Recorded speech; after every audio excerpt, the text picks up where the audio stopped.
Hello YouTube and welcome to my Fractal Primer guide. I wanted to make a series that would give you a kickstart on Fractals without going into super boring details about every little secret and achievement. So this video series is for the type of person who, maybe you've hit level 80, you've thought about Fractals, you want to jump into them, but you don't really know where to begin. You don't want to get on LFG and join a group and look like you don't know what you're doing. Maybe you have some anxiety about group content, something like that. If that sounds like you, this video series is for you. Now, on that note, let me just reassure you, Fractals are for everyone.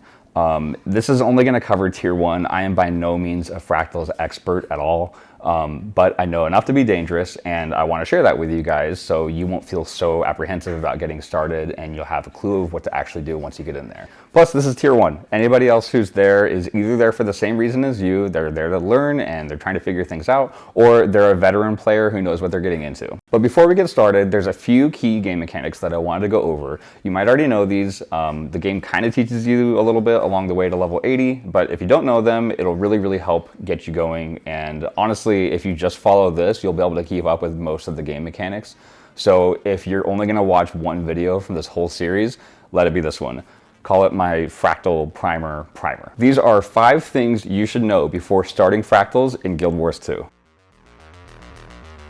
Number 1, the Defiance Bar. When you're fighting certain enemies and bosses, you'll notice they have a teal bar under their life bar when you have them targeted. This is the Defiance Bar, sometimes called a break bar. It's basically a shield that you need to deplete before you continue fighting them as normal. At the very least, you'll do less damage until it's broken, but in some encounters, you'll do no damage at all until it's broken, and in some raid bosses, you'll have mechanics where the entire party wipes if it's not broken in time. So how do you deal with this? It's actually really simple. Using any crowd control or CC skills on the boss will deplete this bar. These are any skills that can be used to push enemies around, like knockbacks or stuns. Just mouse over your skills and look for those that have teal text with Defiance Break in the descriptions. Those are your CC skills. Take a moment to familiarize yourself with them, and try to bring 1 or 2 with you into Fractals, as practically every encounter will need it at least once. When you're targeting a boss and you see their Defiance bar up, you'll also see your CC skills will be highlighted down on your skill bar to persuade you to use them. So unload those CC skills on them as fast and as hard as you can, so you can break that bar, daze the boss for a moment, and continue doing big DPS on them. Number 2, dodge rolling and jumping. Now, you might be thinking everyone knows how to dodge, but you might be surprised how many people are running endgame content ignoring dodge mechanics, don't think to do it at the right time, or might just not have the right keybind set up. Whenever you see a yellow area of effect on the ground, get out of it. Simple as that. Try to train yourself to be able to dodge like it's a knee-jerk reaction if you need to. In open world, these are often just an annoyance, but in later content, they can often down you in no time. What you might not know is that dodge rolling also gives you what are called invincibility frames, or iframes, and that basically means that for a brief moment during your dodge, your character is actually invulnerable to most attacks. So if you get good at timing, you can often dodge through attacks and effects without having to constantly run away and come back to the boss. I also highly recommend going into your control settings and turning off double tap to evade, as this will invariably cause you to dodge when you're trying to navigate a tricky jumping puzzle. Bind it to something easy to reach. Some people like the V key. I like to bind it to my middle mouse click so I can click down with my mouse wheel while steering my camera and using my WASD direction keys without missing a beat. And on the topic of jumping, you'll see a lot of encounters in and out of Fractals that feature a shockwave attack that will deal damage and knock you down. You can almost always jump over these, which saves your dodges from when you really need them, and it's oddly satisfying to do. One more note about jumping in general.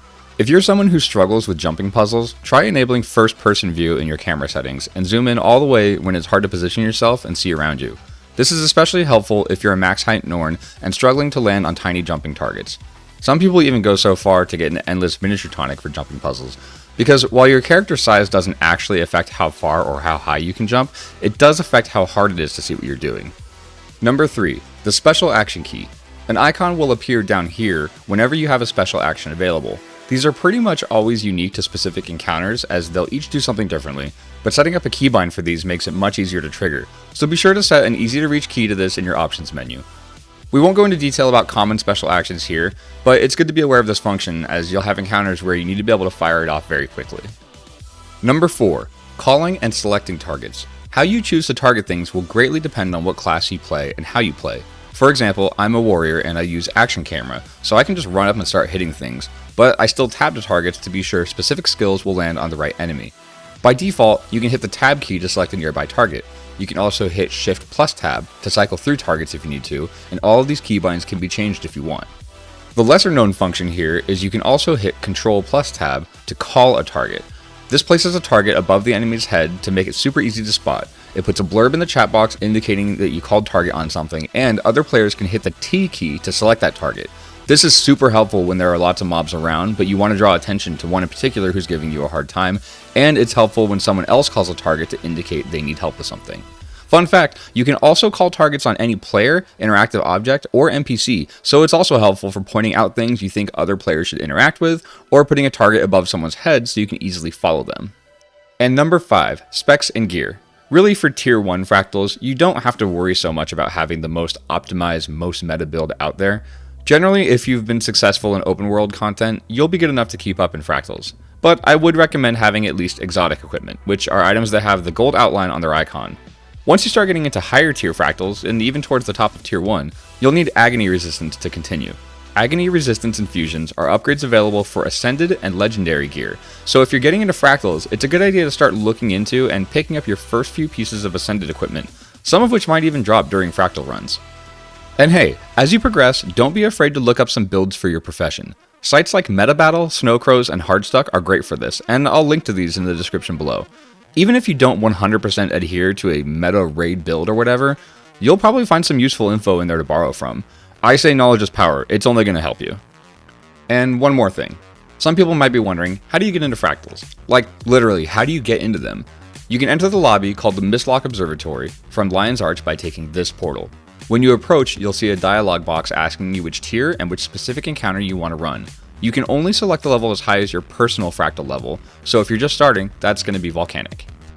However, if you're in a party with someone who has a higher personal fractal level, they can select their highest level, and you can still join in. Every time you complete a fractal that's your level or higher, your personal fractal level will be progressed by 1. And one last thing. If you want to start your own group, you can jump into the observatory and post up on LFG. But if you're looking to join a group, hang out in Lion's Arch while you look. Once you select one and join, you'll automatically be prompted to enter the Mistlock Observatory as long as you're in Lion's Arch. But if you were to enter first and then join a group, you'll have to return to Lion's Arch before you can join your party in their observatory. It's a little confusing, but hopefully this saves you from scrambling to figure out how to actually join your party. Honestly, if you just follow those mechanics, you're probably going to have enough to get through the first few encounters in Fractals. But if you want to see more, check out the next video in the series. I'm going to cover Fractal number 1, which is Volcanic. And if you found this helpful or you want to see the rest of the series, please be sure to leave a like below or even subscribe. I'm really just doing this for fun, so any little bit of interaction like that helps the channel a lot. Until then, I'll see you guys next time.